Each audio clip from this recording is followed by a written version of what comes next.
right, the joint THEC TSAC Audit Committee is now in session. We'll start off with an adoption of the agenda. Oh. Roll call? Need roll call, sorry, it wasn't, it came to mind afterwards. All right, we'll call the roll, please. Dr. Khan? Here. Mr. Perry? Here. Mr. Rader? Here. Mr. Stafford? Present. Mr. Turner? You have 4 members present. All right, excellent, thank you. All right, with that now, we will go to the adoption of the agenda. We've got a pretty busy agenda today, so hopefully we'll get a lot accomplished. May I have a motion to approve the agenda? Motion. Is there a second? Second. All right, all in favor say. We need a roll call. Okay, we'll take a roll call vote. Dr. Khan? Approve. Mr. Perry? Here. Yes. Sorry. Mr. Rader? Yes. Mr. Stafford? Yes, Mr. Turner? Oh, wait. You have 4 ayes. thank you. All right, and then next, the approval of the minutes. Are there any questions or comments with regard to the previous minutes? All right, Motion to approve. Hearing none, motion to approve. Is there a second? I know we're small, but we still need a second. Come on, Will. Second.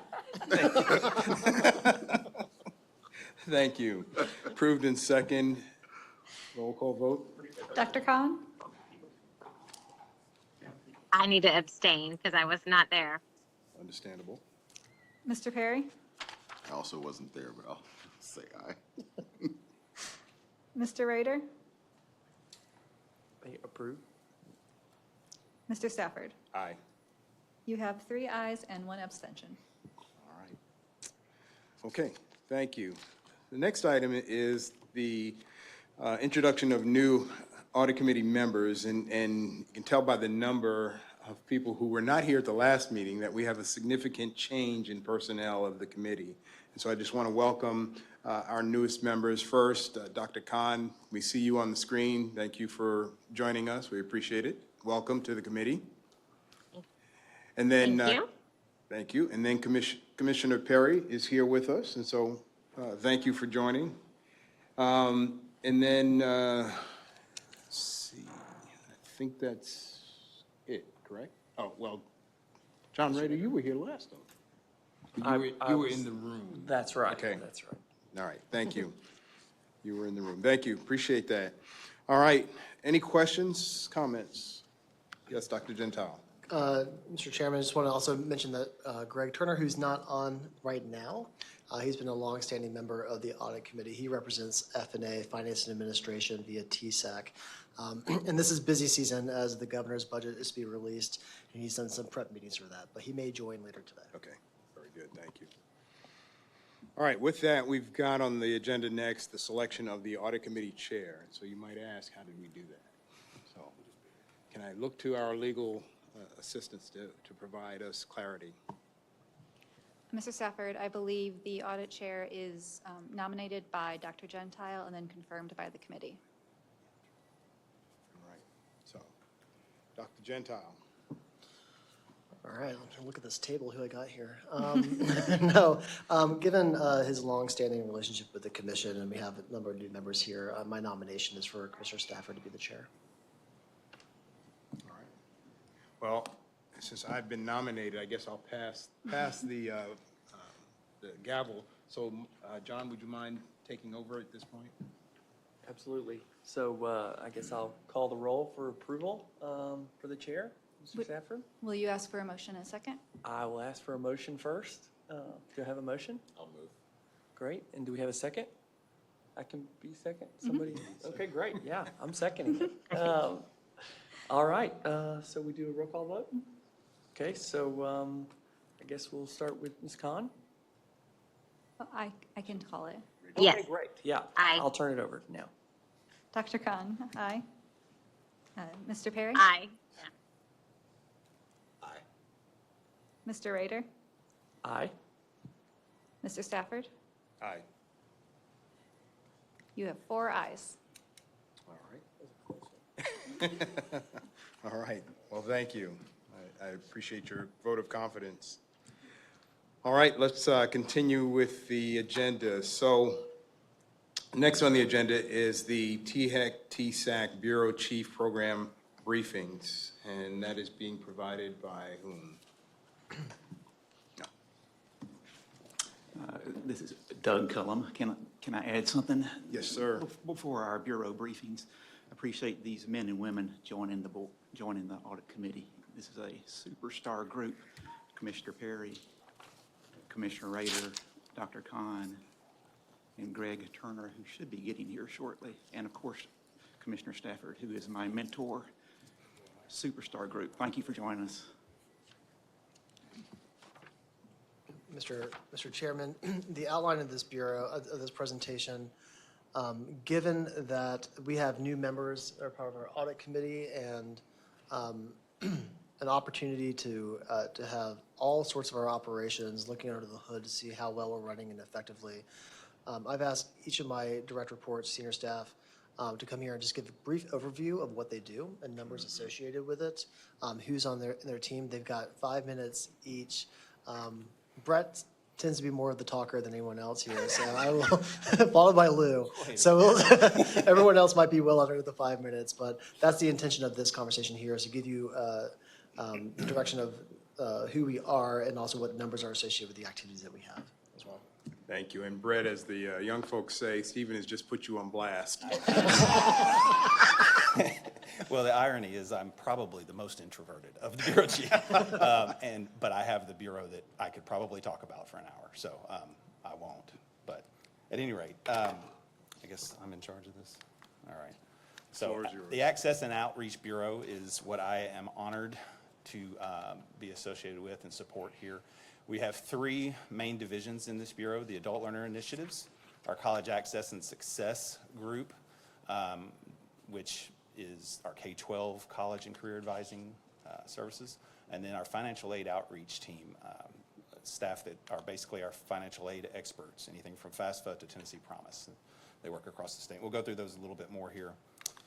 The Adult Learner Initiatives, we'll start with, as the name implies, they help adults who want to go back to college, and they start from making that initial decision, which is extremely hard for adults, because it's giving up a lot of their free time and sacrificing a lot, all the way through to graduation.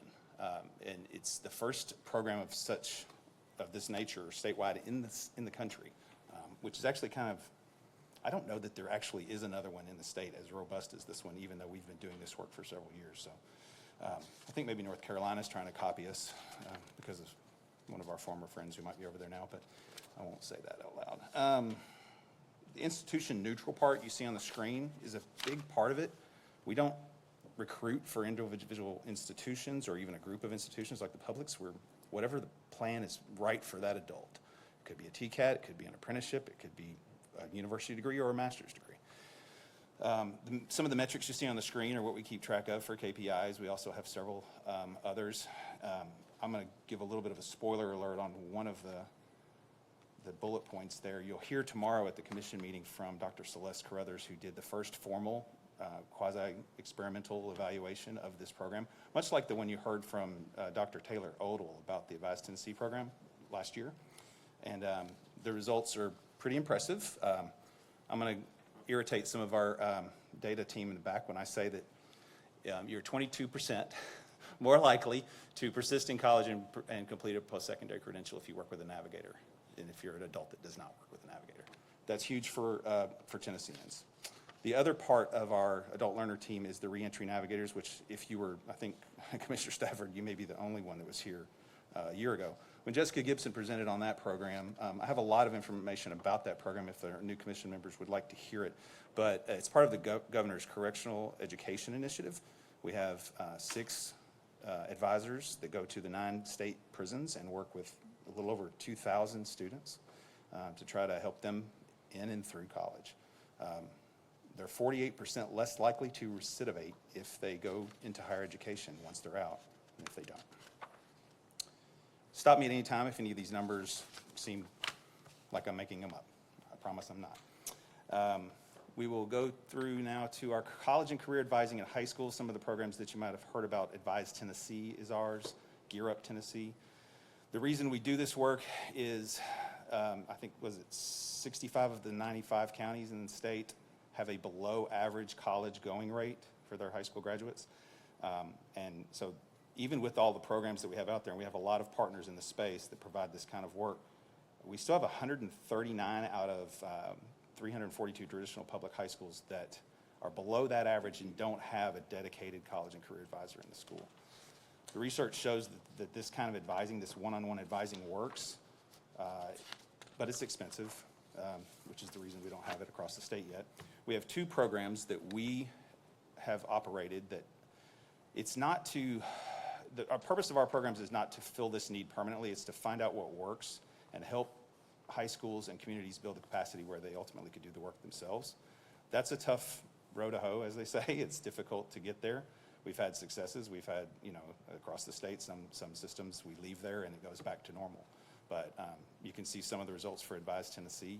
I mentioned the study that was done last year. The 6% difference that they showed, that's a dramatic difference. If you're not familiar with this kind of study, 6% difference in college going rate is huge. If we could get that across the state as an average, we would be thrilled. But at any rate, you see some of the numbers there. We spend about $155 per student on Advise Tennessee. I think you may have seen on the previous screen, we spend a little more than that on the Reconnect program, $246 per student. I better hurry up, huh, Stephen? Gear Up, you've heard about that. We've had, now we are in our 4th grant with Gear Up Tennessee. I think the totals that our director gave me is we've gotten $110 million for Gear Up since 2005. You can see some of the results on the screen. We've had a 10 to 17% increase in college going in our previous 3 grants. We're still waiting on data for the 4th one, but we're seeing some positive results there. Hundreds of thousands of hours of assistance per year. I think total of 4.2 million hours of service we've provided since 2005. This was the first statewide college access program in Tennessee, and it helped spur on other innovations like Advise Tennessee. It grew out of Gear Up. Our College for TN website and our statewide services group, which you'll hear about in just a second, came out of this as well, and are funded by it. The annual cost for Gear Up, a little bit more because we do a little bit more. We have college visits, tutoring, lots of other things that are added to the program. It's about $500 per student for Gear Up. Our statewide services division, this is the slide where I put way too many words and numbers on it, but honestly, I could fill a slide deck with the work that they do. Jessie Green helped, she used to be in this division before she became our communications director here at THEC. We have 2 other staff dedicated to this work. The resources that we provide free to anybody that can use them, they have been game-changing for a lot of schools. We get constant requests for our next guides. I think you can see the views on our website. It's amazing what that resource has provided. And again, that's funded by Gear Up as well. The Path to College events are a huge success. The transcript exchange is, in my opinion, still underutilized resource. Something any high school and college in the state can use for free. We offer that for free. It means their students don't have to pay for transcripts to be sent anywhere in the country. So we're working on that to expand that reach. Financial aid outreach is our final division, but they were actually our first college access program. They were authorized back around the time that the lottery scholarships started. They were authorized to educate and assist students, families, K-12 schools, the Department of Education, local community organizations, and higher ed institutions around financial aid eligibility, college applications, scholarship applications, the value of enrolling in college, and I like this quote, the importance of early providence and planning for future college participation. So all of the college access work we do here at TX sort of grew out of this work. We now have 8 people across the state. They are literally financial aid experts, and they are relied upon by higher ed institution staff, high school counselors and staff, parents. They do one-on-one FAFSA completion, one-on-one applications. They are small but mighty, and they're a key driver in what has been nation-leading success in the FAFSA completion for many, many years now. The last slide is just a picture because I got tired of all the words, but this is our small but mighty team and where they are. It's probably more than 5 minutes, but any questions? Brett, real quickly, you said 8 people across the state. That's obviously not sufficient. What would you say is an ideal number? Just curious. It's really hard to say. We do really well in the state with FAFSA. Now, we can't attribute that all to these 8 people. Our high school counselors, they take the brunt of that. We assist them. We're there to support them. And of course, the Ayers Foundation, Tennessee Achieves, NYSWANGR, Communities in Schools. I could just list 24 organizations that are out there doing this work too. They do it a little bit different ways here and there. It depends on different populations, but yeah, we would take as many people as you would give us in this division, obviously. They're able to help us with any of the new innovations that come out of Gear Up and advise as well, because they're out there in the communities. They lead presentations. They think of new ideas. They troubleshoot individual student issues sometimes. So I don't know what a good number would be, honestly, but they're busy, and it's important work they do. Thank you. I would just add to that, how many, might be looking to Tim or Brett or others, how many counselors did we sign on last summer with the ECMC grant? Oh, goodness. 50? Something like, yeah. 50? Well, I think we shot for 40 and we got to 50. Yeah. 50. So last year when we had the FAFSA debacle, Fiasco. fiasco, if you will, we received an ECMC grant of $100 million. That's ultimately federal funding. 1 million. What did I say? A man can dream. No, we can't. We could not have spent $100 million in 3 months. I can guarantee you that. $1 million. And that time, we did ramp this up to 50 counselors who were across the state, and that was sufficient, but also greatly needed given the time crunch. But we are, as Brett said, really lucky to be in the state that we are, where we have so many great foundations and organizations that come together in partnership with everyone here to work together to really make that 8 much more mighty than they are. Terrific. All right. Thank you. Thank you.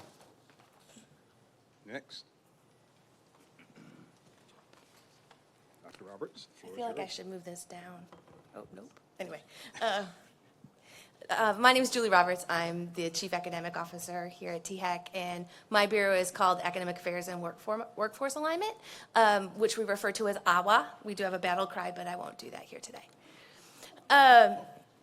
The team, we are small and mighty as well. There's 10 of us, and Stephen kindly put some boxes on here for me. And so our first team is led by Dr. Katie Brackett, which is we call it our academic affairs team. And so we have Katie, who oversees all of our programs, as well as Tangai Maduzwa and Dr. Megan Roberts. Both of them are actually located in East Tennessee. Dr. Tracy Comer leads our articulation and transfer work. On her team is Katie Staple, who just joined us in December. She is recently discharged from the Army, and so she runs all of our veteran initiatives, and actually was our Helping Heroes intern last semester. And then Savannah Brewer is our amazing intern that has been helping us from MTSU. She's a graduating senior in comms. Those of you that were here for the earlier meeting for academic programs, Amy Sanford claims her as her own, but we are trying to steal her. And then lastly, we have our workforce alignment group, which is led by Mitch Curry, who's here with me today. And then we strategically have someone in West and East Tennessee. Boyd Heston is located on the East Tennessee to deal with that region. And Kim Johnson is our West Tennessee person. There at the beginning, obviously, is me, and then under me is Maya Robinson, who is our project manager, as well as our academic common market coordinator for the team. So I always like to show faces of folks. I'm going to go through a one by one, high level of some of the projects that they work on. There's also some other things, but just wanted to keep it at our main projects and give you some measurable kinds of things to give you kind of the scope of the work that this team is doing. So our academic affairs team, their primary work is around academic program approval and monitoring. We hear from that team a lot in our campus partners. Last year, the commission approved 11 new academic programs, and we're projecting an additional 13 to 16 for this upcoming year. Some of the things you don't see, which is a really behind-the-scenes type of work that we do, my team is responsible for maintaining the academic program inventory for all of our public institutions. That's TCAT all the way up to all of our universities, and that's a lot of work. You can see they've processed over 700 notifications in just the 2024 academic year. That can be anything from a name change of a program, a difference in modality. Maybe they're going from online into a hybrid situation. They may change credit hours. So we keep track of all of that, what the accreditation status looks like, if they've reorged, if they've moved a program from one unit to another. The other thing that we do is we maintain all of the off-campus locations that our public institutions teach at. And so that can be as small as we have some bowling alleys on there. If there's some PE classes at whatever, Bob Smith Bowling Lane, all the way up to full, like the Kingsport Center in East Tennessee. And then starting in 2025, quality assurance funding is going to be transferred to this team. And so we've been working already with some folks there thinking about how we can more holistically wrap this into the life cycle of an academic program. We've been trying hard over the last couple of years to do that with a lot of things, and we feel that bringing quality assurance funding into that will really help us look at these programs from, I don't want to say birth to death, but the life cycle of a program and ensuring that they're maintaining good quality teaching and learning and programs throughout. Articulation and transfer work. Those that know me well know I love to talk about Tennessee transfer pathways, but I have passed the torch to Tracy. And so one of the things that she's been doing very successfully is working on getting rid of exceptions. So we have 72 transfer pathways. Every year we evaluate a portion of them.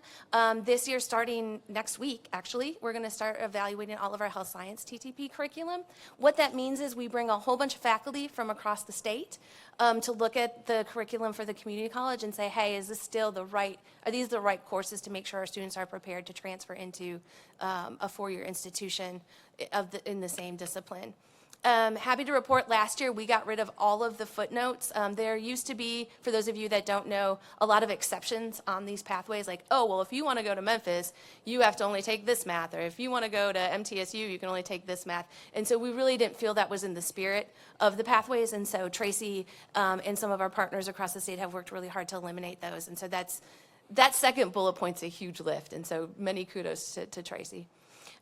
Also, she runs our reverse transfer. That's where if you start at a community college and transfer to a university prior to receiving your associate's degree, but you then finish those requirements, you can actually get that degree awarded. And so Tracy manages that. You can see we've had almost 7,000 associate's degrees awarded via this program since 2015. Last thing, she also runs an Articulation and Transfer Council, which meets quarterly, really just to help us. This group is comprised of university partners as well as system partners, as well as TCUA representation. Dr. Khan is one of her staff members is participating in that as well. We really appreciate that. One of the things that I love about all of these programs is this isn't just public institutions. We have private institutions involved in all of these, and so really happy to have that participation. Veterans initiatives, several things here. We, by statute, do the VETS campus designation. You can see we already have 42 designated VETS campuses. That number keeps growing. We added a second tier last year, so we anticipate it's Bravo campuses. That's an extra, shows that you're even doing more work for our veterans across the state. Again, this is something both private and public institutions. You can see we've been awarding Veteran Reconnect grants. It's been over $7 million since the inception of that. We have a service member opportunity portal, which is a place folks that have served can go in and see what kind of credit they can get for their military service. And then we do host an annual Veterans Conference every year.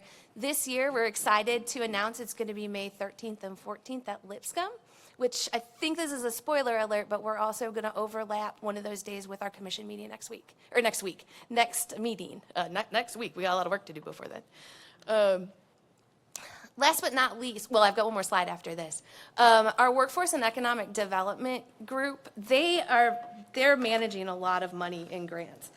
Mitch and I were talking, it's been over $170 million since 2019, and that's been primarily in these three buckets: supporting post-secondary access in rural communities, so SPARK, governor's investment in vocational education, and then we recently just got money that's for rural healthcare pathway programs.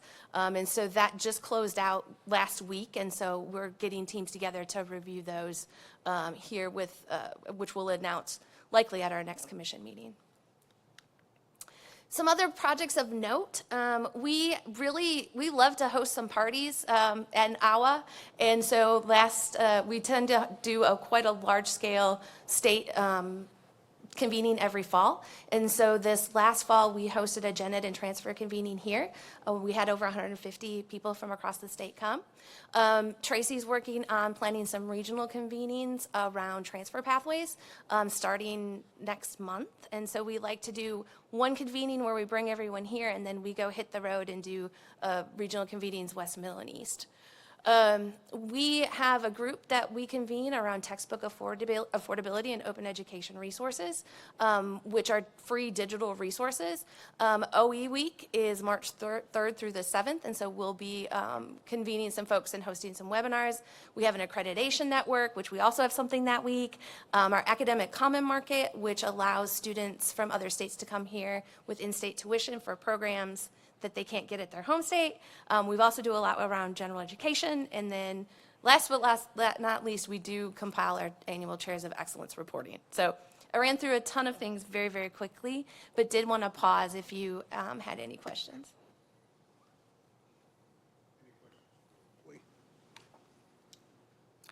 Thank you, Julie. Lou Hanneman.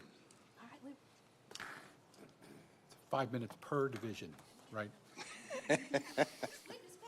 No, that was 12 minutes per division. No, Lou Hanneman, thank you, Mr. Chairman.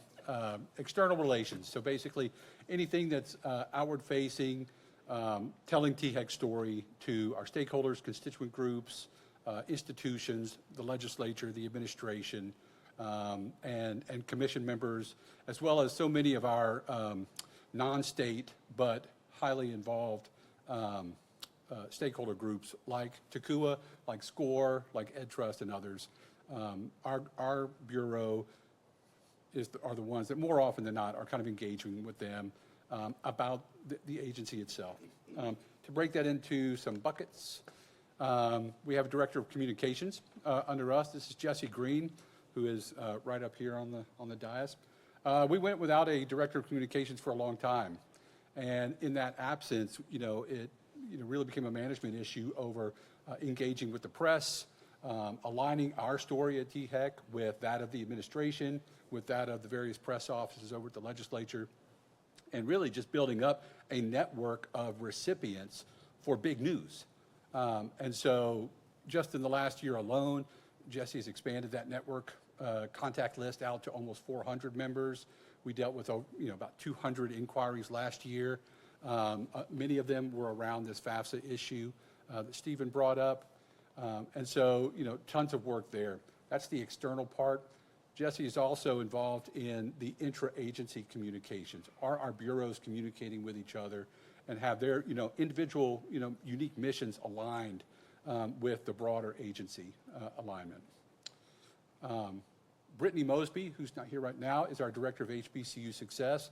Her sole purpose in life, and I'll get into this in a second, is really to advocate for and to help facilitate conversations around the state's 7 historically black colleges, and to do whatever we can as an agency through her to see them be successful.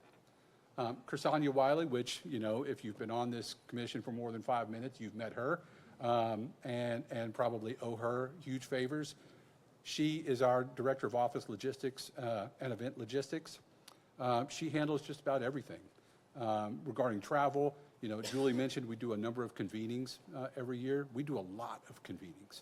And they all involve things like rooms like this, making sure the media is available, working with Heather, making sure there's coffee, things to sustain us through. She just handles all of those so seamlessly. and then make sure that we're all in the places where we need to be in terms of hotel, lodging, and travel. New to our team, we have a new Director of State Government Relations, Colleen Ellis, who's with us today. She is going to significantly expand our bandwidth to engage with the legislature and the administration, both at the staff level, but also at the principals level. You know, the Higher Education Commission is at that policy forefront, which means we're dealing with legislation every year. And keeping track of that, ensuring that we're responsive to members, making sure they have information about the bills that they want to push, good, bad, ugly, whatever. Colleen's going to help us kind of manage that. She's only been with us for a week, not even a week, and she's also really huge presence already, made a difference. Quickly, couple details, additional comments about communications. I mentioned the external with the media. The intra-agency has also been an important thing. You know, for a number of years, we had engaged with trying to change the culture here at THEC as we merged TSAC and THEC agency operations. That work was interrupted with COVID. That's really come back strong. Jesse has led an internal group to look at professional development opportunities, but also just communication opportunities. We just launched a virtual coffee break last week, or maybe a couple weeks ago. Hugely successful. You know, just an opportunity for agency folks to get around and talk about stuff, not their work. And it just kind of helps with that alignment, collaboration, and that whole bit. More so if you've had a chance to look at it or notice, our website has been kind of overhauled, made a little bit cleaner, a little bit more aligned with, by bureaus and things like that. She led that work and kind of made that happen. HBCU success. Really, we have an HBCU advisory board that you have heard about before. We just onboarded that group at the last commission meeting. Brittany's work is mostly wrapped around helping them to facilitate conversation, discussion, broker conversations with members in the General Assembly and the administration. Coming up on the February 18th, we do have an historically black college and university day on the Hill. This is, really one of the premier events that Brittany oversees during the year to kind of just, again, put that best face forward for HBCUs. Lou, quick question on that. Yes, sir. Since there's a split between public and private, I guess your responsibilities for all of them, how does that work? Well, honestly, it really comes down to, recognizing, one, what exactly can we do for them? And that's in the space of public finance or, programmatic things, not very much, right? Because, they each have their own governing boards and that's fine. What they typically and historically have struggled with is, one, a common aligned message around what can HBCUs provide the state. In fact, that's really the theme for this year's HBCU Day on the Hill, is not what can the state do to help their HBCUs, it's what can the HBCUs do to step in and lean into state needs, right? But finding a single aligned message around that has been difficult. That it funneled through, our office, through Brittany, and the coordination with that advisory board. They can then make recommendations to THEC, which we can then kind of align broader state policy and goals around. Mr. Chairman, I would just add to that, that over the years, it has been a natural gravitation towards the private HBCUs to get a little bit more attention from this position, whereas TSU is touched by so many people in our office as well. So they're a part of that conversation. They're on the advisory board too, but we intentionally make extra effort to get the private schools around that table. Would note that also that, 6 of those HBCUs are, TCUA institutions. Well, I should say maybe it's 5. It's 5. 5 of them. We'll get it straight. Either way, but they are, again, these are institutions that are prominent in their communities, which means they're important to us. And then finally, again, that state government relations, it's really about taking, what we have as a rudimentary government relations plan and then deploying that effectively, mostly to ensure that, that this agency is doing what it's supposed to do in terms of providing, that honest brokered information to the General Assembly, to be, that truth squad, that, that honest voice in the room around public policy, but also to kind of put boundaries around, some of the important things that we deal with: tuition, academic programs, capital outlay, all of these things that kind of pop up. Those are the things where when we're over there at the General Assembly and with the administration's office or the administration, they need us to kind of help guide them around those issues. And, that's our work. That's what we do.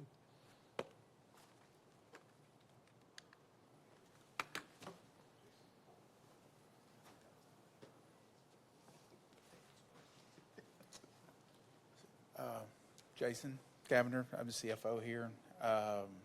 Finance Administration, there's 4 pieces to my bureau: Finance Office, Facilities and Security Planning, Information Technology, and Information Systems. We basically take care of all the internal stuff. We make the place run. My Finance Office, I have 2 CPAs and a third one on the way. She just took her first piece of her CPA exam. Very excited for her to finish that up. I have 4 accounts payable people and a purchasing person. We operate a normal business office like you would see anywhere else. We pay bills, we purchase copy paper and ink pens. We do have $635 million worth of state, federal, post-secondary authorization fees that flow through here. The vast majority of that is financial aid. We touch every dollar of it. TSAC, even though it's a state agency, it's actually a corporation. We issue annual financial statements. We interact with the Division of State Audit constantly to make sure that we are keeping up with current guidelines. Purchasing, I mentioned, and the grant contract expense management.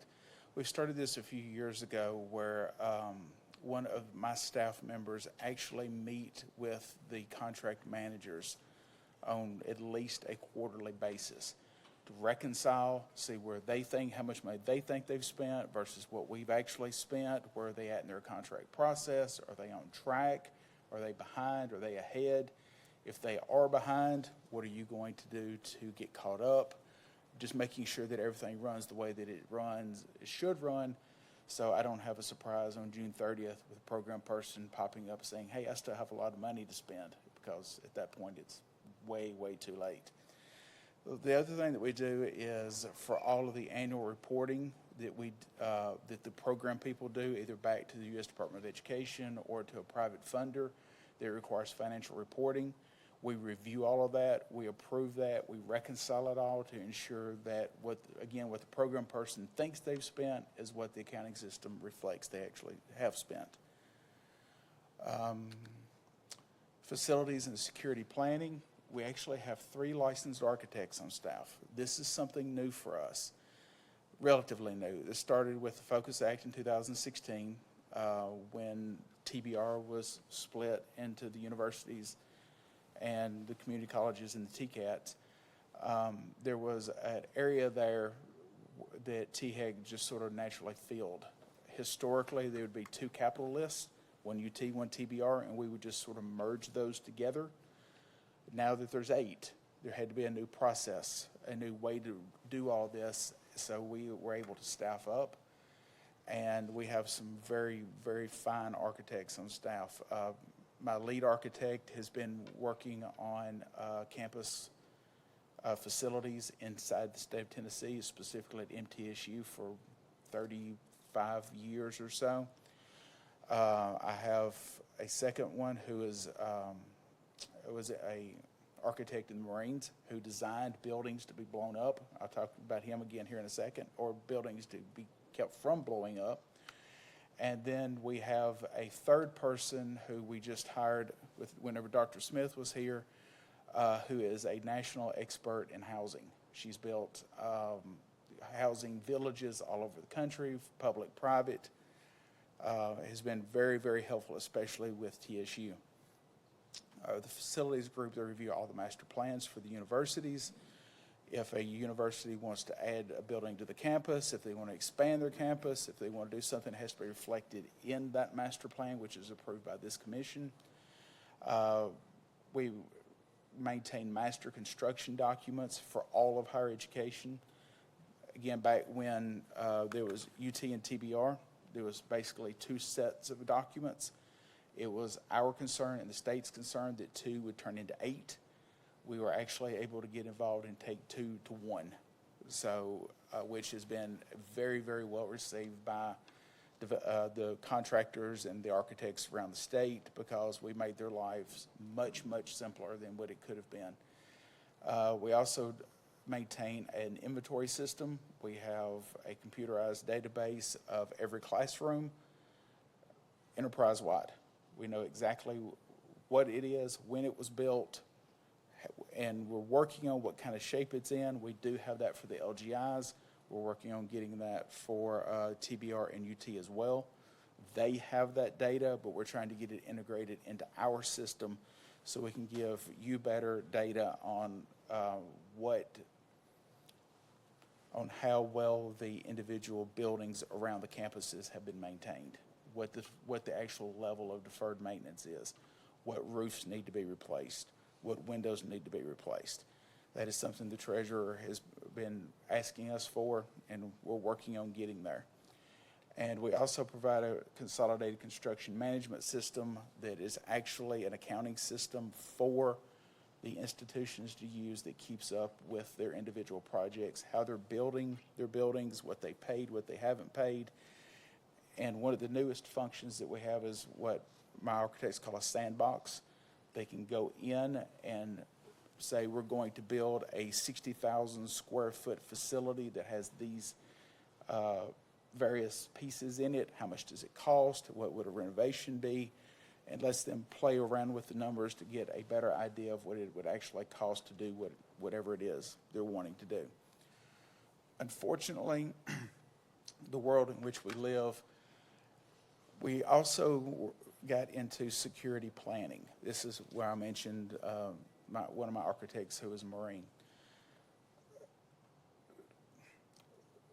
We have gone out to individual campuses because what we realized is if you're a police officer in one of the big cities, they provide their own training. Our university police officers weren't getting any training because they're not aligned with one of the bigger police departments.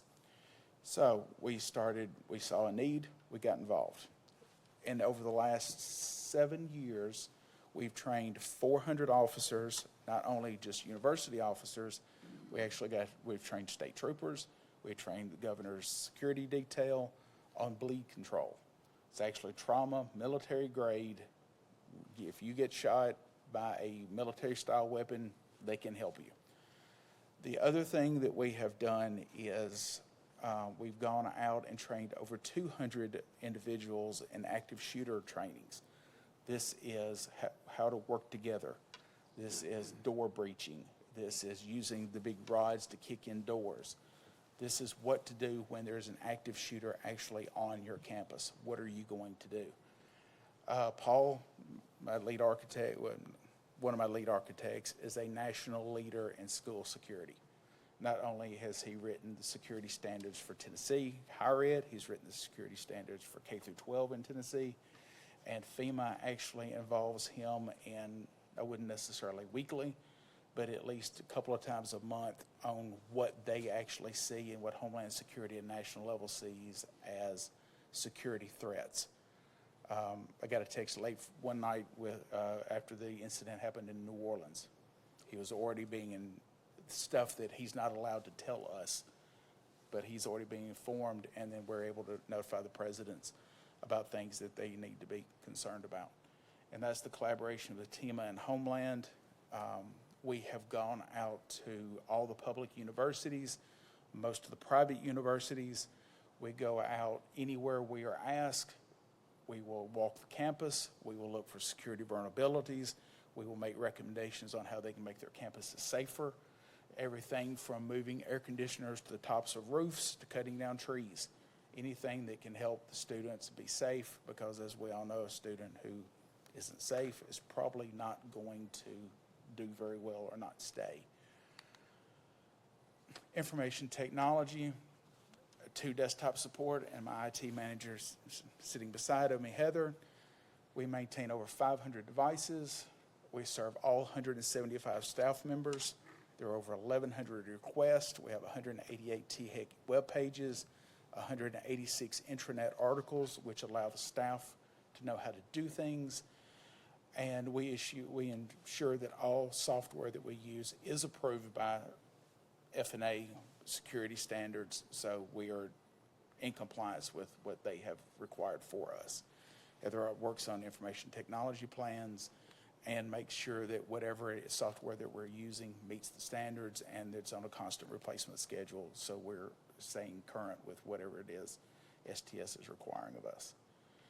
Now, for the real stars of the agency, nothing happens here without these folks. Everyone else has been great, by the way. Yeah, everybody else has been great. You were wonderful stars. Yeah. Nothing happens here without these folks. I have 21 employees and contractors that make up 10 developers, analysts, and administrators. We maintain 34 active servers, that's 15 databases and 14 web servers and application servers. We maintain the FAST system, which is our financial aid, the TSAC student portal, PID system, which is a construction management tool, the PFIS, which is our facilities inventory. We maintain Julie's academic program inventory. So what does all that mean? We currently have 2,171 FAST users. That's the financial aid system. Post-secondary, high school, from Mountain City to Memphis. We ensure that all 2,200 of them have access and the program is working the way that it is intended. So what does that mean for our students? It's almost 167,000 students that we serve. We processed 387,000 FAFSA applications and 237,000 scholarship applications last year. And again, we processed almost $600 million in scholarships.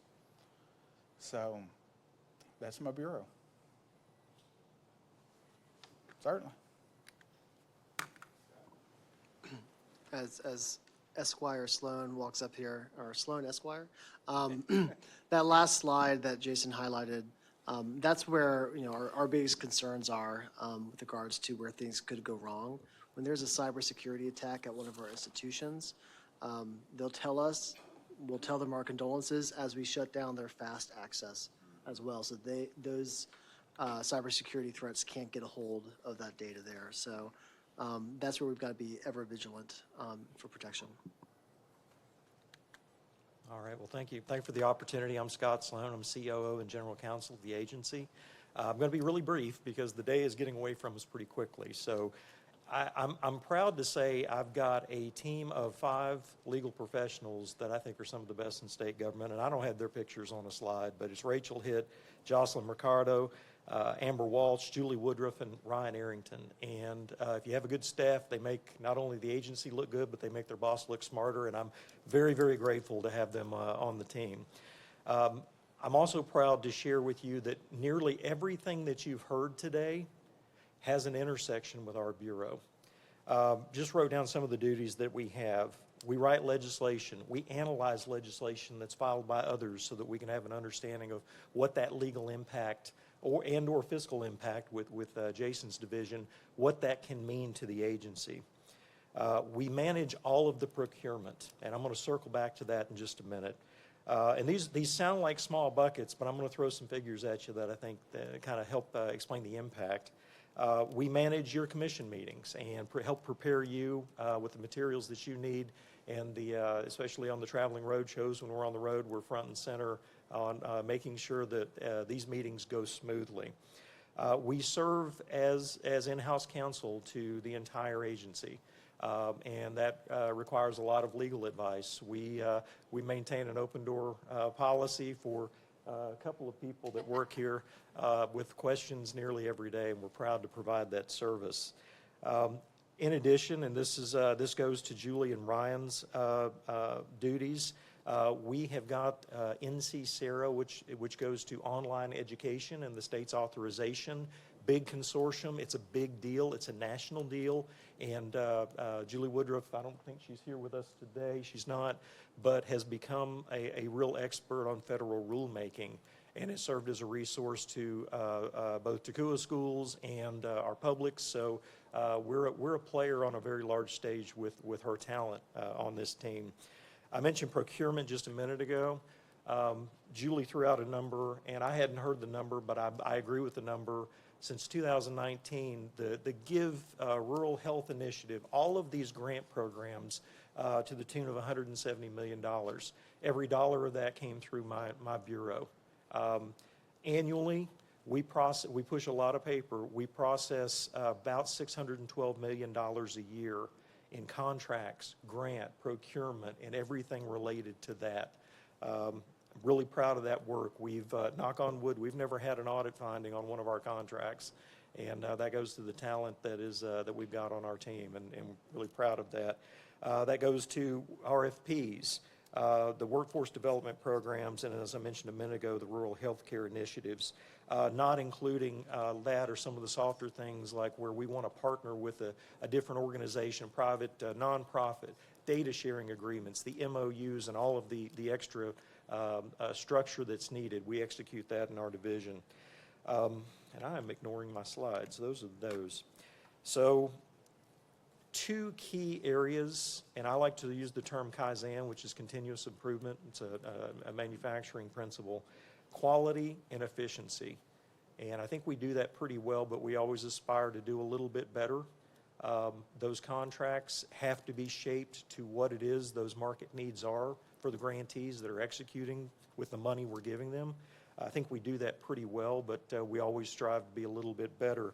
And I'm going to give you just one example. This year, we identified with the new leadership coming on, Dr. Gentile, that we didn't always know when things were bubbling up in new initiatives. So we developed an online form, which is a leadership pre-approval that goes to me, to Dr. Gentile, to our CFO, and the respective bureau manager, which says on the front end, if a staffer has something, an idea for a project, we get that standardized form, we approve it with electronic signatures, so we have some official notification of everything that's going on.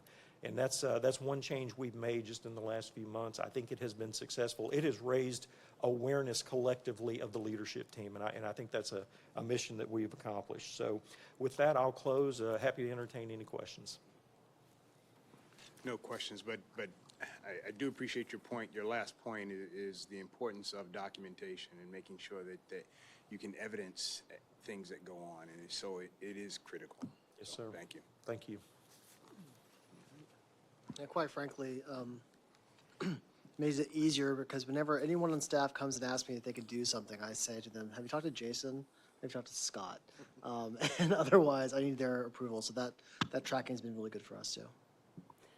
Good afternoon, everyone. I'm Anna Clefane, Chief Strategy Officer here with THEC, and I represent the Policy Planning and Research Bureau. We're made up of 15 staff, which includes contractor positions, and we represent 5 different divisions in total. But what I'll say is that there's a through line to these 5, really that it functions around data, both the collection, the management, and use of that information, as well as how we clearly communicate data and research for various stakeholders and audiences. This is a really exceptional team, and I'm actually very fortunate to have quite a few of them back in the audience, but you've also heard from some of them already this afternoon. So our first bureau that I'm going to talk a little bit about is fiscal policy. Led up by Russell Van Zomeren. This is a team of 3 individuals, and you hear from Russell just about every commission meeting. His position and the work that our team does is very forward-facing. It's responsive to a lot of direct responsibilities that THEC has in statute as it relates to the maintenance of our outcomes-based funding formula, the bringing forth of the appropriations request, operating budgets, which I know maybe several of you just heard about in the last committee meeting. And what you're seeing here on the slide is just an example of one of the ways that our team responds to data in order to better, or responds to requests in order to better kind of situate Tennessee with our national peers. This is actually from the CHEF report, which is produced each year by the State Higher Education Executive Officers.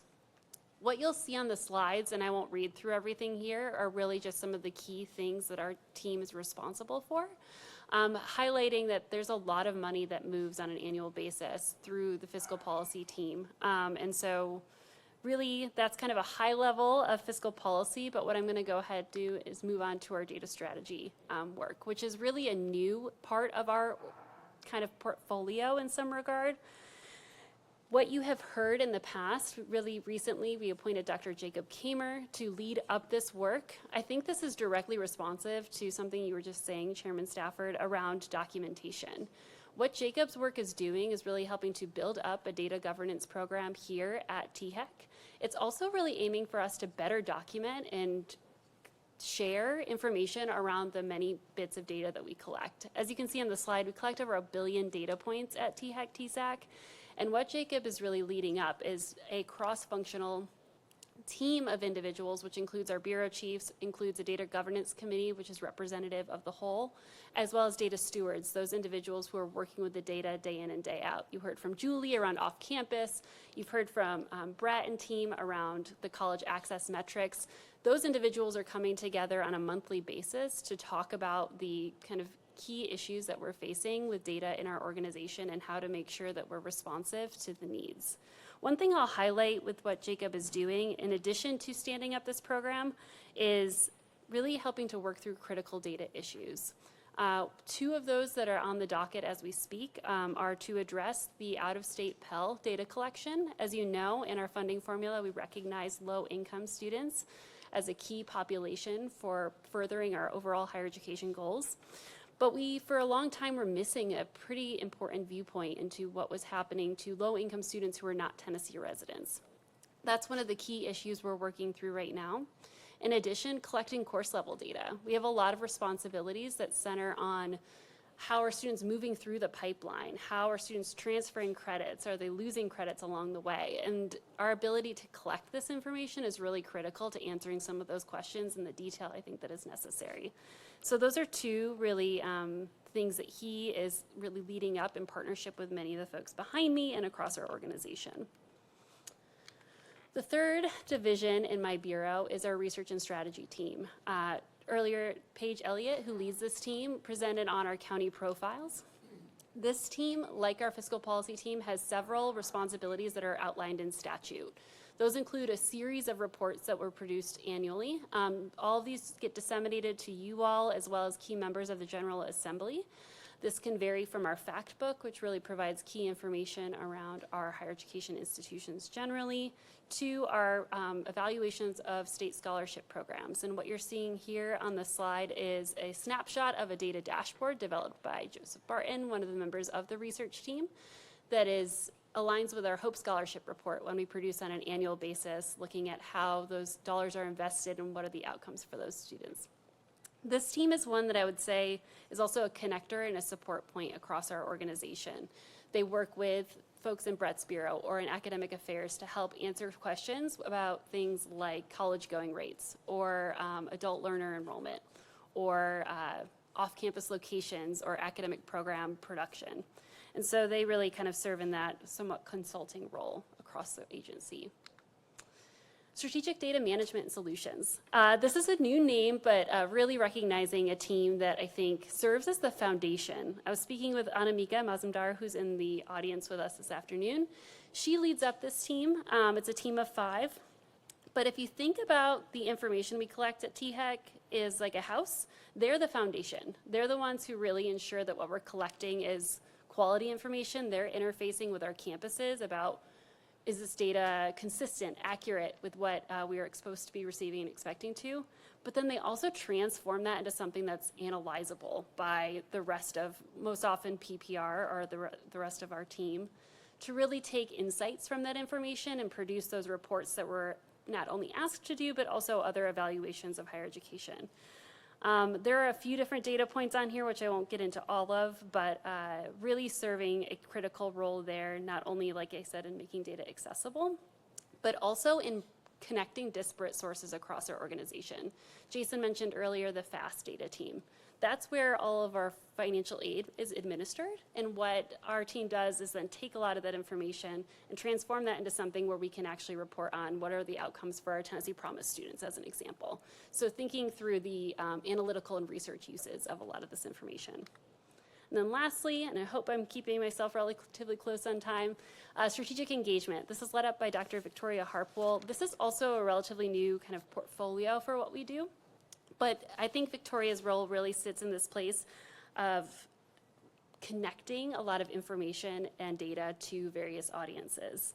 What we really recognized over the past year plus was the need for us to strengthen our relationships with our campuses. And Victoria works closely with board secretaries across our institutions to really strengthen the relationship that we have. She also is aiming to better support you all as commission members in your work, connecting cool opportunities. Like I know some are going to Memphis later this month or next month to tour one of the K-12 districts. So bringing opportunities as well as resources to this group in order to support the work. But that is PPR, and I will take any questions. Yeah.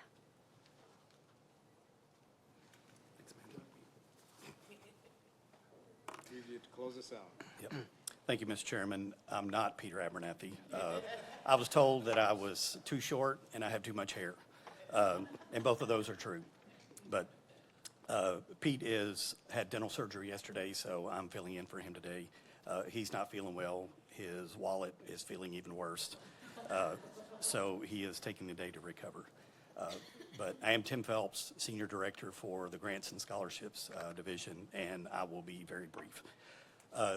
Student aid and compliance is made up of 3 divisions: post-secondary state authorization, the state approving agency, and then the grants and scholarships.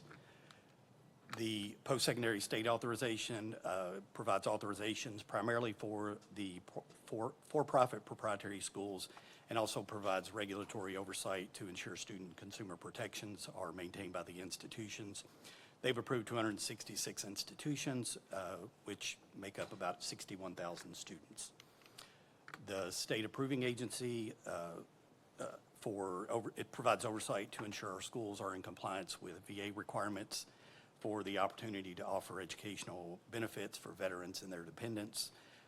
It helps prevent fraud, waste, and abuse for those prevent fraud, waste, and abuse of those educational benefits. 281 facilities. Most of those are post-secondary institutions, but there are some on-job training, apprenticeships, and even high schools that are included in that list. And then finally, the Division of Grants and Scholarships. Tim, if I can, Mr. Chairman, back to that last slide. Yep. Tennessee State Approving Agency, as you said, for VA benefits, that is federally funded. It's our federally funded program. Every state is to have one of these. And we are the benefit of having Ken and his team on our staff for that too. So they work very closely with the federal Veterans Office as well. Yep. And I will back up to Stephen's point. Division of Post-Secondary State Authorization is led by Dr. Stephanie Beller-Chase, which I know you all hear from as well. And then Dr. Ken Hansen is the State Approving Agency head as well. Then my division within the Bureau is the Grants and Scholarships Division. We paid almost $600 million in state financial aid with over 220,000 awards in the 23-24 academic year. You can see there we've got 13 lottery-funded programs, 6 state-funded programs. Stephen asked me to be brief, so I've only prepared 3 slides per program. So go ahead and strap in. We're going to be here for a while longer. I'm kidding. But that includes the lottery state-funded programs. We also do compliance.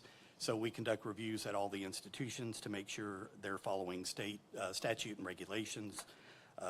By conducting those periodic reviews, we also provide training to the institutions that really need it or have a significant need. Currently, we're working with Tennessee State University to help administer their financial aid programs as well. We've been doing that. We've had a presence on their campus essentially since mid-2023, full-time end of 2023, beginning of 2024 as well. We also provide training to our colleagues throughout the state with fall workshops. We also do that at our annual conference that we have in the spring, which is coming up soon. We also listen to student appeals when students lose financial aid and they want to appeal the loss of that aid. Then they can submit an appeal to our agency for reconsideration.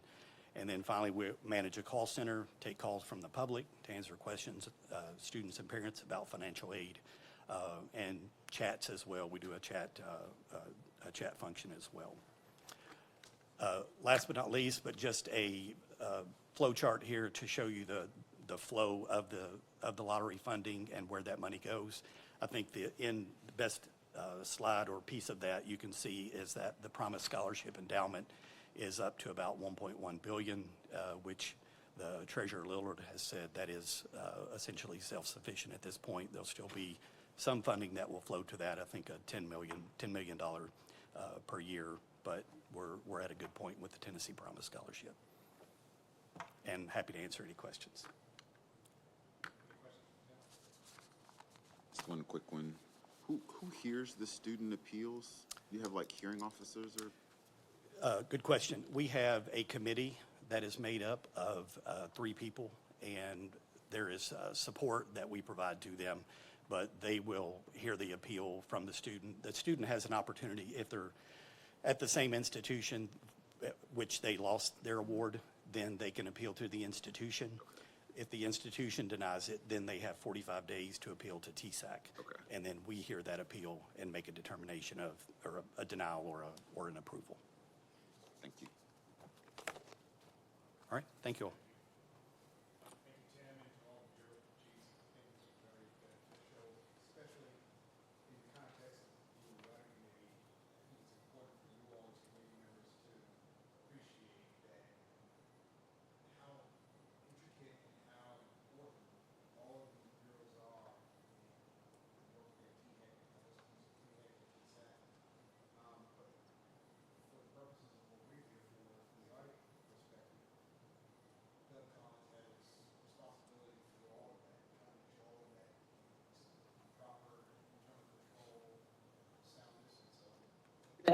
Sorry. To make sure that all of that is in proper order. So we'll hear from Doug now with regard to charters and then what's really important in terms of how the audit process is set up. And so, Doug, I'll turn it over to you. I will call an audible and try to fast track this for you. Okay. You can tell these men and women, they have a passion for what they do, and they're really good at what they do also. But you can see there's a ton of risk. I was reading Commissioner Staffer's mind and said, man, how do you assess risk in so many of these situations? It's a lot to think about, Okay, the audit committee charter, that's what your responsibilities are as being part of the audit committee. You've read it, you have a copy of it, and I'll just hit one or two things and ask me if there's any questions. You serve as with the state and federal audits, you serve as facilitators for any current audits or pending audits. I'll ask Jason to ask, when do we expect our next audit or any updates on that? We are overdue for our sunset audit, not our financial compliance audit, but are we doing what it is we're supposed to be doing audit? They should have been here last year. They didn't. We have not heard an update of when they will be here, but they have to be here sometime this summer or this fall because our renewal is up next spring in the legislature. And who performs that audit? State audit. State. Okay. Is that F&A or? It's the treasurer. Treasurer. I'm sorry, the comptroller. Comptroller. Okay, thank you. Doug? Ooh. Looks like we had a power outage a moment ago. You've been waiting for that, haven't you? A little bit of surge. There we go. Can you share again?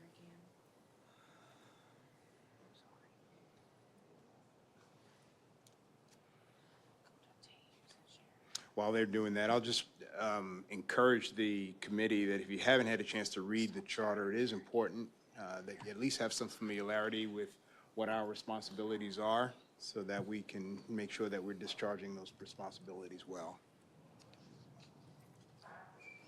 And I'd just like to make a comment. I was going to make it at the end, but it's so clearly evident today how much work everybody in the staff has put into all of this.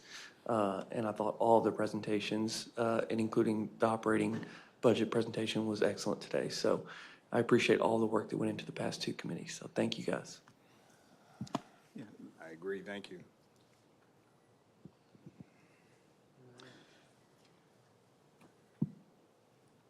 Were there any questions on the audit committee charter?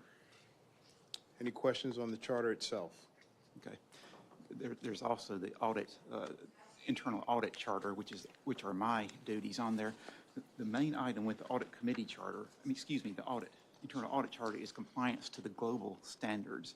The global standards have been updated for 2024, and they are effective January 16th, 2025. And I'll let Commissioner Stafford speak to that because he knows those standards better than I do. So as Doug indicated, all internal auditors operate under what's known as the international standards of auditing, and those are administered or provided by the International Institute of Auditing, IIA. They recently completely overhauled the standards, and basically made them much more robust. And it's been incumbent upon every organization that has an internal audit process to ensure that they are in conformance with those standards by January 9th of 2025. So obviously we are now in February, so every organization is expected to now be in compliance. The standards were revised a year ago, so they had over a year to get ready. So it wasn't sudden. And Doug has been following and tracking that, and the charter is one of the things that is very much detailed in terms of the new or revised standards. And so that's part of it. There's a lot more that is required or expected. And so Doug has been doing a good job trying to make sure that we're in conformance with the revised standards. Quality assessment manual. We have a quality assessment manual which lays out the details of compliance with the 2024 standards, and I will be adhering to those. Okay. As I said, I was calling an audible, and we're going to switch to the OBF error that occurred with the funding formula. Okay. Yes, so switch there. I believe Russell's going to speak to that. We just switch to their screen. Oh, you're done? Yes. Thank you.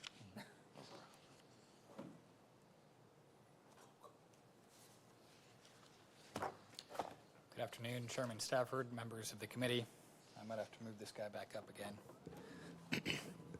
As you all are aware, in early December of 2024, my team discovered an error in the FY 25-26 outcomes-based funding formula and worked quickly to correct it. I'll cover during my time here today that error briefly, noting that it is outlined in greater detail in the memo that Director Gentile provided you with in December. And we have copies of that memo here today as well, if you'd like one. And then pivot to some of the critical improvements that we've implemented and those that we are working to implement to bolster the consistency and reliability of the formula. I've discussed before with the Commission that our appropriations request process is heavily data-driven, something we pride ourselves on the fiscal policy team and here at THEC. What we have not discussed in as great a depth is the process by which we collect, clean, store, and then eventually analyze and use those data. That process is labor-intensive, relying both on the real-life relationships that we have with our institutional partners to ensure that the data are accurate, and on the relationships we create between our varying Excel workbooks to allow institutional data to flow into the forms needed to calculate the appropriations request. The error we experienced a few months ago represented a break in that second relationship category, the links between our workbooks that meant the correct data were not flowing to the correct location, inadvertently altering the distribution for our formula units. This error and its implications are outlined in the memo. I'm thankful that we were able to catch this issue. You can see it up there on the screen, correct it, and ensure that this error did not impact the FY 25-26. And a special thank you to our partners at F&A and to the Commission who worked swiftly to help us address any concerns we may have with the revised budget. I'll talk briefly on some of the things that we're working on to ensure that this is increasingly unlikely or even impossible that an error like this could happen again. First, when we discovered the error in December, that day, we were building in additional safety checks to make sure that everything else that we had in the formula was correct. We go through a pretty robust process as it is, but it's also a lot of things coming to us in pretty short succession. The fall is a very busy time for us. What we know is that we actually need more people, more eyes on it, more data checks built in. We built in those data checks already. They're good to go for fall of 2025. We also know we need to increase the number of standard operating procedures that we have. I've been in this role for about a year and a half. I have some domain knowledge from my time in the previous role, but there's a lot of things I think that we're still learning and we're documenting as we go so that future versions of us are able to implement the formula with great fidelity. Other things. We're learning from others. We've reached out to our partners at the Department of Education. They obviously manage a funding formula, TSA. It operates slightly differently, but I think a lot of the core concepts are going to be helpful for us. And so we're hoping to set up a time with them to discuss any deliverables that they might be able to give to us for further education. Finally, we're working to streamline the formula to provide fewer linkages. Right now, the formula is really a web of Excel workbooks all linked to each other in various ways. Every time we link one workbook to another workbook, we're opening up the possibility that that link might break. And so what we're trying to do is minimize the number of Excel workbooks that are involved in the process, maybe even down to one. All of those solutions we're excited about. Those will definitely improve the process as it exists, but I've also wanted for a while now to really overhaul our data collection process. I was here earlier talking about the operating budgets. That process is also labor intensive. We're working with institutions. We send them a template. They send it back. What I think this could look like is a lot more like our student information system, where institutions are submitting their templates. It goes through a data check process, and then it's put into a database. This, for us, would be the institutional financial information system. We've got data going back some 30, 35 years. We would bring all that data with us and create a process by which institutions could submit their operating budgets or other data to us directly. Those same data would inform the outcomes-based funding formula. So think less a web of Excel workbooks and more maybe some SQL queries, Tableau, or special software that could handle this based on the database we're building out.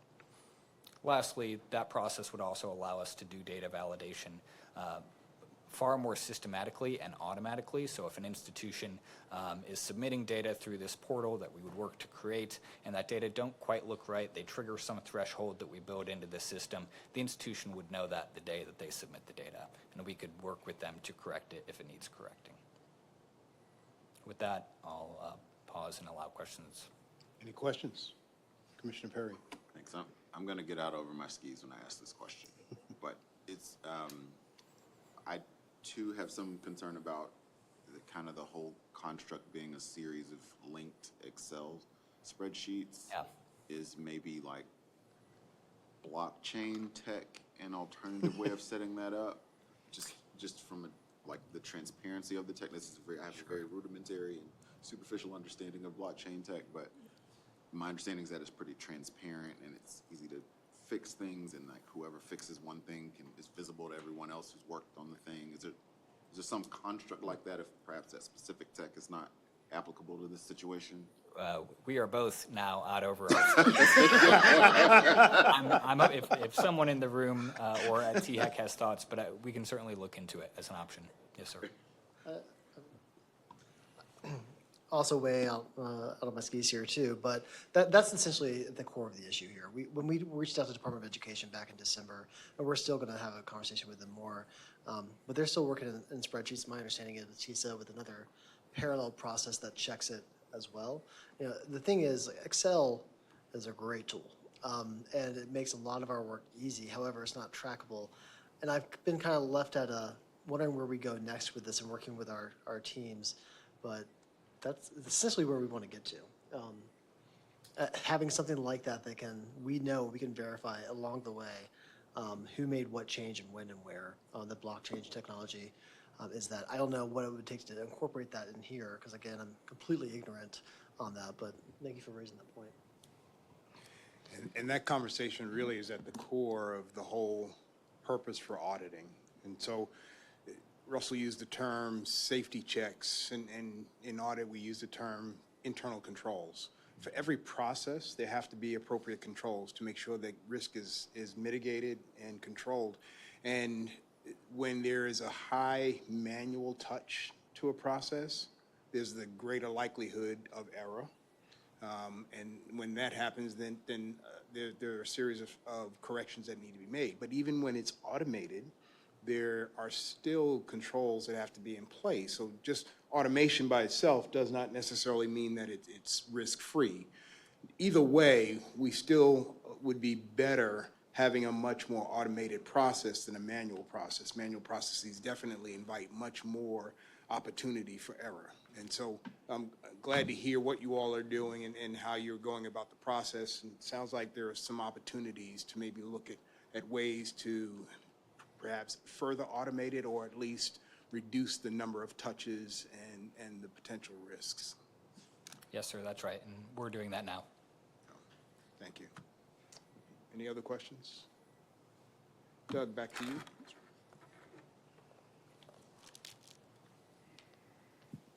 I'd like to share my screen again. Heather?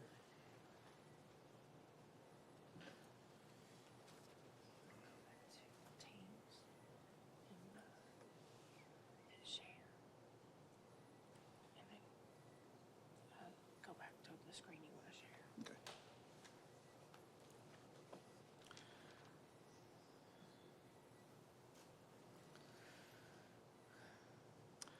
Hurry up and wait. I'm waiting for it to populate the screen. It may not work. I'm not sure if I can get it to work without him coming back. Well, I have set up a SharePoint, and this will save so much time for all of you on the audit committee. I've set up a SharePoint that I'll share with you, and you'll have access to that. It has the audit committee duties. I mean, basically, one by one, what your duties are, and rolls up into the audit charter will roll up into that. And it also had the same thing for the myself, the internal auditor. My duties are the global standards, et cetera, et cetera. One thing you're probably thinking, is this guy competent? Something I've recently instituted in addition to the quality assessment, I've shared the quality assessment with you, it's a checkbox. I check off all the duties I'm supposed to do. As I started sending out surveys after the audits, I'll share, well, actually, if you go to your book that I handed out, your manual to you, Heather, can you pull this up if possible? See, can you pull this screen up at all? You just can't do it. Under section 5, y'all have in your books.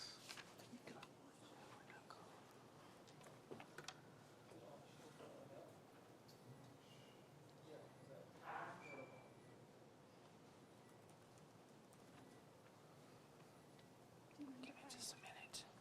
I'll get this.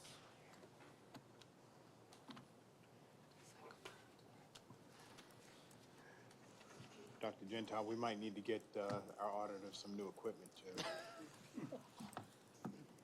I'm constantly trying to impede his progress. So, There you go.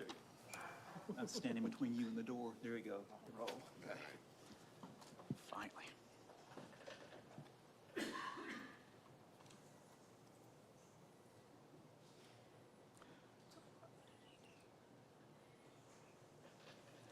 So far, I've had 3 assessments. I will go to the one that's most critical of my performance, and that's intentional. I'm looking to do a better job, so.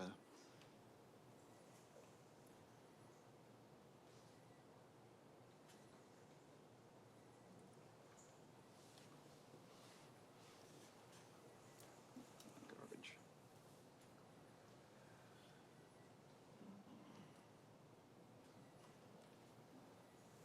This was the prior assessment from when Dr. Smith was here. And that is not what I'm looking for.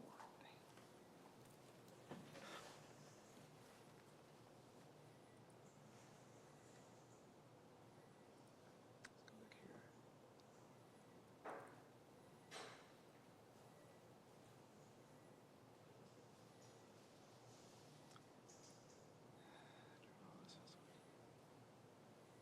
I apologize.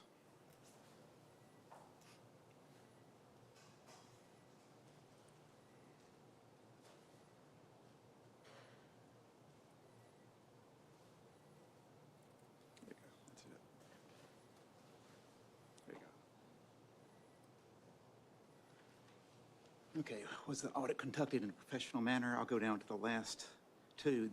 Were the recommendations of the internal, were they useful or were they relevant? I did well with that. And overall, did the audit add value to the bureau or program area? I did well with that. The duration of the audit was neither agreed Excuse me. or disagreed with Sorry, that. so- Doug, sorry, Mr. Chairman, if I can. Can you, with all the tech issues, can you just resituate us what we're looking at here? This is an audit survey that I sent to the persons that I audited the funding formula with. And this was their response to the performance of my particular audit. So basically, did I add value and was the audit helpful in that arena? The only area that I need to improve was timing on the audit. It does not explain whether it was too long or too short, but there was a question regarding that. But that's what auditing is all about. Do you add value to the organization? Now, ask Commissioner Stafford how he uses surveys in his environment, or do you use surveys in your shop?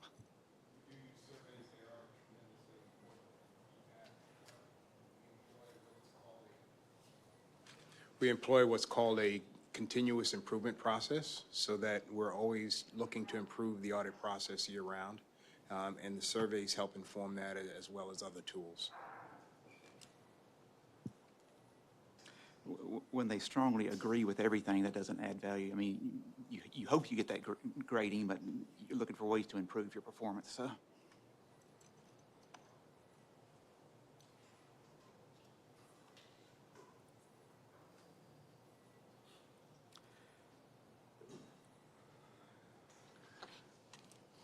And then Doug, I'll ask you if you would just maybe talk a little bit about the audit universe and tell us what that means and whether you've got sufficient resources to do what is needed.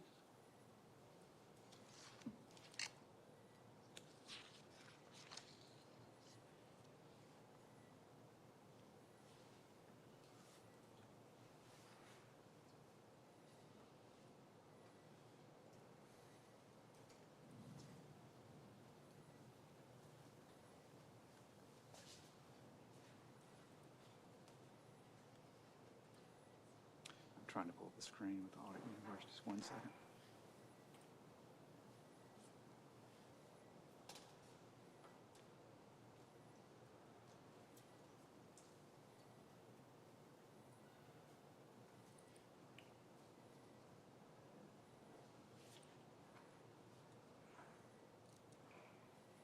We can dispense with the scoring if you want to just go directly to the universe itself.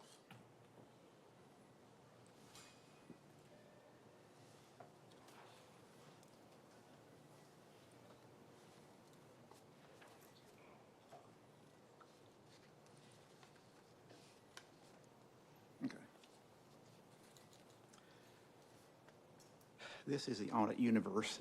Me and these are the different audits that I'm able to cover on an annual basis. This fiscal year 22, 23, and 24 and 25.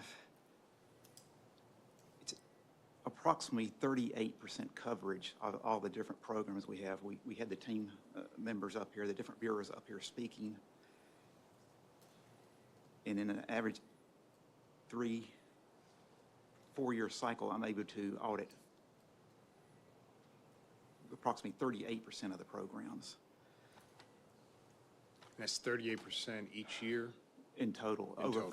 Over the 4 years, the I'm able 3 or 4 to audit years. that many programs, yes, sir. So if you want actual coverage, I would need at least one more team member, an auditor, to cover and comply with the actual global standards to cover the universe of THEC, TSAC. What's your ideal coverage? It'd be 100%. Okay. And we're dealing with, as Jason was speaking, we're dealing with at least $600 million. It's a lot of risk involved. So. Actually, go ahead. I was going to ask for questions, but any other comments? I have a memorandum prepared addressing the coverage of the. I didn't see that in our materials. Was that? I will post that to Okay. the site, Okay, terrific. Thank you. the SharePoint site. So I recommend that we have at least one more auditor on board to cover the TSAC environment, so. And In the interest of time, we can have some feedback offline, but I would suggest that if there is such a recommendation, that this committee receive that either between the meetings or for the next meeting, and then we probably need to vote on whether we would approve that and have conversation with Dr. Gentile. to his defense, Dr. Gentile and I have had initial discussions about it, but we will definitely be having more discussion shortly, so. Okay. Any questions for Doug? Well, we plan to have semi-annual meetings. The next meeting will be in February, and Not February. not February, in July. It's been a long day. In July or August, whenever the commission meeting is. And audits are risk-based, and sometimes you wonder about risk and how you assess risk. We had a scare this past week regarding the federal funding. What do you do if you're told that your federal funding's cut off? That's another discussion for another day, so, but Thank you. we were grabbing the fire extinguishers. All right. Any other comments, questions? Thank you, Doug, for your presentation. Appreciate it. Thank you, everyone, for sharing with us the importance of what you all do. With that, I'll entertain a motion for adjournment. Motion? All right, second? Second. All in favor, say aye. Aye. We are adjourned. Thank you.